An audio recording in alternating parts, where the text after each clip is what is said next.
একটা ফ্যান নষ্ট হয়ে গেলে সর্বপ্রথম কি কাজ করবেন সেটা আজকে আপনাদেরকে দেখাবো। তো আমরা সর্বপ্রথম যে জিনিসটা করছি সেটা ক্যাপাসিটরটা চেক আপ করবো আগে। সর্বপ্রথম আগে ক্যাপাসিটরটা চেক আপ করবো। আমি লাইনটা খুলে নিচ্ছি, খুলে আপনাদেরকে দেখাচ্ছি। ভিডিওটি কন্টিনিউ করুন, অনেক কিছু শিখতে পারবেন এই ভিডিও থেকে। তো আমি সম্পূর্ণ ক্যাপাসিটরটা খুলে নেবো, আর যেভাবে দেখছেন এভাবেই খুলে নেবেন, আবার এভাবেই লাগাবেন, ঠিক আছে? উল্টা না হয়। ক্যাপাসিটর চেঞ্জ করাও কিন্তু সহজ পদ্ধতি আছে, আপনারা চাইলে খুব সহজে এই ধরনের ফ্যানের ক্যাপাসিটরগুলো বাসা বাড়িতে নিজেই কিন্তু রিপেয়ার করতে পারবেন। তো দেখতে পাচ্ছেন আমি ক্যাপাসিটরটা খুলে নিচ্ছি। আমি খুলে সম্পূর্ণ এই যে খোলা হয়ে গেছে। এখন আমি এটা চেক আপ করবো সিরিজ লাইনে। তো সিরিজ লাইনে এখন চেক আপ করে দেখবো যে আসলে এই ক্যাপাসিটরটা ঠিক আছে কিনা। তো চলুন, আমি দেখতে পাচ্ছেন এখানে দিয়েছি। তো এখানে আমাদের সিরিজ লাইনটি কিন্তু লাইটটি জ্বলছে না, না জ্বলার কারণে বুঝতে পারছি ক্যাপাসিটরটা একটু দুর্বল আছে। যদি একটু সিরিজ জ্বলতো তাহলে মনে করতাম না ঠিক আছে। তো এখন আমরা এই ফ্যানটা খুলবো, ঠিক আছে? খুলে দেখবো যে আসলে ফ্যানটার ভিতরে কি হয়েছে।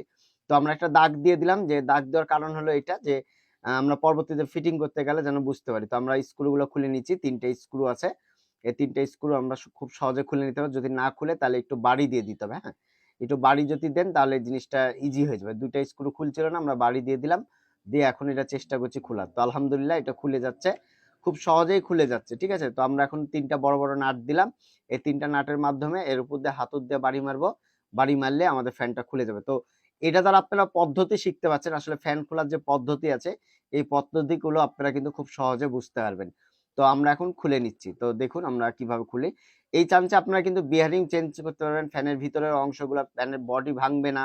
টোটালি কোনো রকম সমস্যা হবে না। এখন এখানে আমরা হাতুড় দিয়ে বাড়ি দিব। এটা আমাদের নিচের তলাটা খুলে যাবে খুব সহজে। তো হাতুড় দিয়ে যখন বাড়ি দিবেন তখন সাবধানে বাড়ি দিবেন। চারি সাইডে দেখে শুনে বাড়ি দিবেন। এক জায়গায় যে বেশি দিবেন এরকম না। দেখুন আমি প্রত্যেকটাতে সিস্টেম করে বাড়ি দিচ্ছি। এই জিনিসটা খেয়াল রেখে আপনারা বাড়ি দিবেন। একবারে যে এক জায়গাতেই বেশি বাড়ি দিবেন এরকম করা যাবে না। তাহলে কিন্তু নিচেরটা ভেঙে যাবে। আর এই ফ্যানের বিয়ারিং ২ টা থাকে। একটা ৬২/২, ৬২/৩, ঠিক আছে? তো আলহামদুলিল্লাহ আমরা আস্তে, আস্তে খুলে নিচ্ছি। এই যে দেখুন খুলে গেছে। তো এটা সম্পূর্ণটাই খুলে গেছে। এই যে দেখুন খুলে গেছে। এখন আমরা এই নাট যেটা লাগাইছিলাম এই নাটটা এখন খুলে নিব। এই নাটটা সম্পূর্ণটাই খুলে নিব। ৩ টা খুলে নিলে আমরা বিষয়টা বুঝতে পারবো আসলে এখানে কি পর্যায়ে আছে।